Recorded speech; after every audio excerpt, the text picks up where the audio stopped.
Hey everyone, and welcome to the start of a new series on my YouTube channel about exit signs and emergency lights installed in my basement. I would like to give some context behind this series and kind of tell you my plans for it and ideas for it. But if you'd like to go ahead and jump into the video and see what I got, you can skip to this timestamp. However, if you have a few minutes, I'd love to share with you again my ideas for it and my plans. So anyways, I'm sure as most of you are aware, I make exit sign and emergency light videos. I've been making them since my channel was created over 11 years ago. And my current series on them is called Exit and Emergency, where I install various units in my room. In each episode, I have different units to show. I talk about who makes them, the models, the features, the history about them, and I demonstrate them.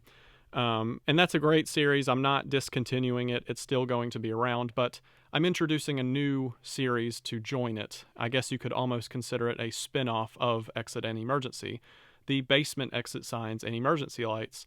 So you may or may not know this, but I am an electrician. I work for an electrical company, and from time to time we actually get jobs where we replace exit signs and emergency lights, which is like a dream for me. I've always wanted to go around doing that, and my boss of the company, he actually lets me keep the exit signs and emergency lights that we replace, which is awesome. However, most of the ones we replace are either very old or they're in poor condition or just in rough shape, but still functional. So I hate to just throw them away, but at the same time, I really don't care to add them to my collection, if that makes sense. So what I decided to do is keep the ones that are semi in good shape and functional, but permanently install them in my basement. And I wanted to make a series of videos on them to share with all of you. So this series will differ from the Exit and Emergency series as these videos will be a lot less frequent. It'll be more when I change or add things. And the other note is the units you're seeing are pretty much permanently installed. I'm not going around and changing them for each episode like I do with Exit and Emergency, but rather I'm just adding to it when I get more units. So anyways, enough rambling, let's begin the first video. So this exit sign is the first one I'm showing. It's actually the second exit sign I've replaced being at this company. And it's a Shurlights CCX exit sign. This series came right before the Shurlights LPX, but the units look very similar, if not identical. This was Shurlights' first attempt on plastic exit signs, so this would be late 90s, early 2000s. Or I wouldn't say it's Shurlights' first attempt, probably their first attempt at, I don't know if lower end exit signs is the word, but just kind of a more budget friendly series. So this exit sign, it has battery backup, it's LED. These units were also known for having horrible LEDs. Right now in person, it doesn't look like the exit sign is on, it looks like it's off. On camera, you can see there's a slight red glow, but in person, it looks like it's off. It has battery backup. Funny enough, well, here's the test button and AC light. Funny enough, the battery backup is incandescent. So that's something else a lot of early LED exit signs with battery backup had, was incandescent battery backup. Let's take a look on the inside. This sign was very fragile when I replaced it, and I actually broke the snaps on the faceplate, so I have a piece of tape that's holding it together. So I'll take that off. This is the inside. You can see we have the LED, I guess, light sticks or whatever you want to call it, and the two incandescent light bulbs for the battery backup. There's the backup battery. It's actually on the other side of this unit. We have some stickers, and this one was made in 2000. And there's some other stickers as well. The full model is CCX 70RWH. It's actually sagging a lot. I don't know how you can tell, or if you can tell in the video. It should be kind of like this, but I'm afraid this plastic canopy is going to break. It's definitely warped, but anyways. But yeah, these signs were very fragile. Something else in this series I will be showing you is where the exit sign was originally installed. I took pictures and videos of the unit and me replacing them, so check it out. This is where the CCX was installed. You can see it's in-mounted above a door that leads to an exit. The battery inside of this sign was completely dead when I replaced it. I'm sure it was never tested or replaced over its life. I'm pretty sure that's the original battery on the inside. And it also appears that this CCX replaced an older exit sign at some point because there's an outline on the wall of some sort of old exit sign. Here is the new exit sign that I replaced the CCX with. It's a generic exit sign combo. I don't like generic. The company I work for uses generic models, unfortunately, but this is a decent quality generic model. And I also end mounted this combo because it's the best way for this install, because if you wall mounted it, you wouldn't really be able to see this sign because it's down a hallway. And it does look kind of weird with that emergency light head on top. Here's a closer image of this combo. You can also see that old outline on the wall of where some sort of old exit sign used to be. And finally, I give it a test. This exit sign is pointing to the exit in my basement. You can also notice some other fake exit signs I have. This is a really old one. But anyways, that's our first unit. Let's move on to the next, which is over here. This, let me turn off this Milwaukee clock. It might be a little distracting. This is a Lithonia ELM emergency light. It's the second generation ELM, and it was a part of Lithonia's third generation of Quantums. This is actually an ELM with a plug-and-play option. I forget the full model. Actually, we can look. It's just sitting on this pegboard with a hook. The model is ELM CSR, but it's pretty much an emergency light with a built-in cord, and it's plugged into this outlet there. It's right here, and it's kind of bunched up and runs to the unit. So these were advertised as a home emergency light, an emergency light you could have in your home. And actually, this emergency light means a lot to me. It's very special to me.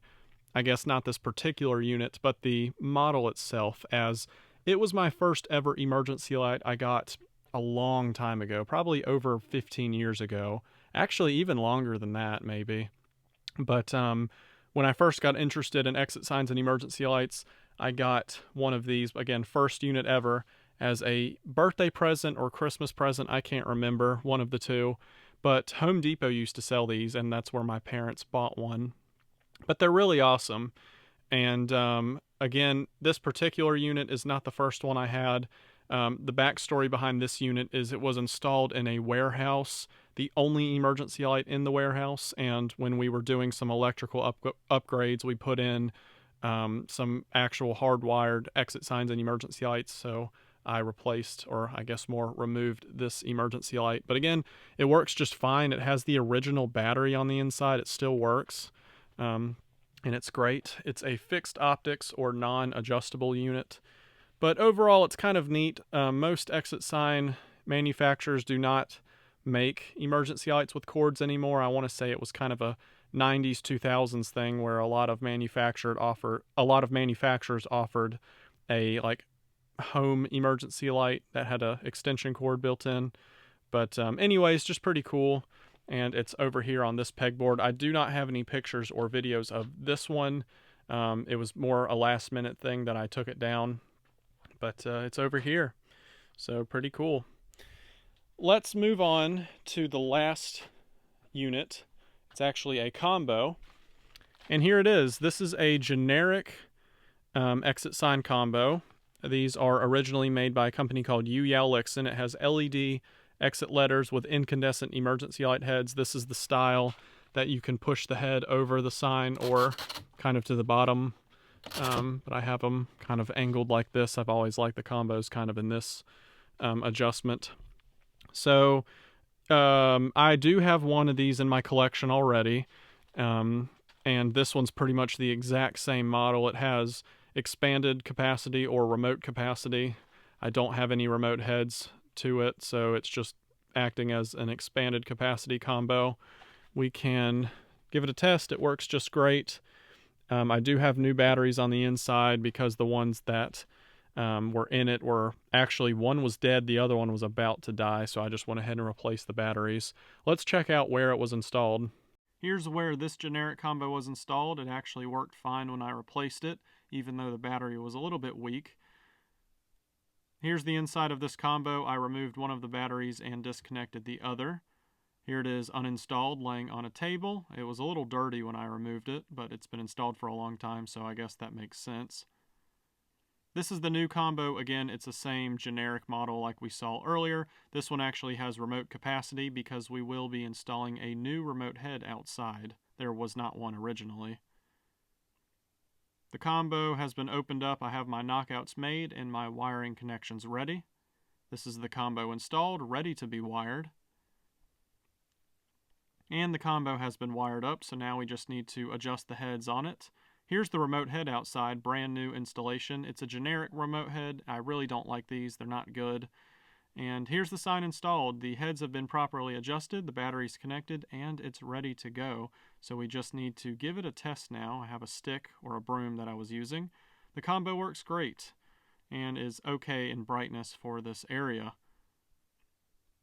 There's the remote head outside, and it also is working. But anyway, so this is this combo. Not a lot to say about it. I'll try to open it up. It's rebranded by a weird company. Not that that matters. There's the inside, new batteries, transformer. There's the LEDs. Let's see, where is the sticker? Right there.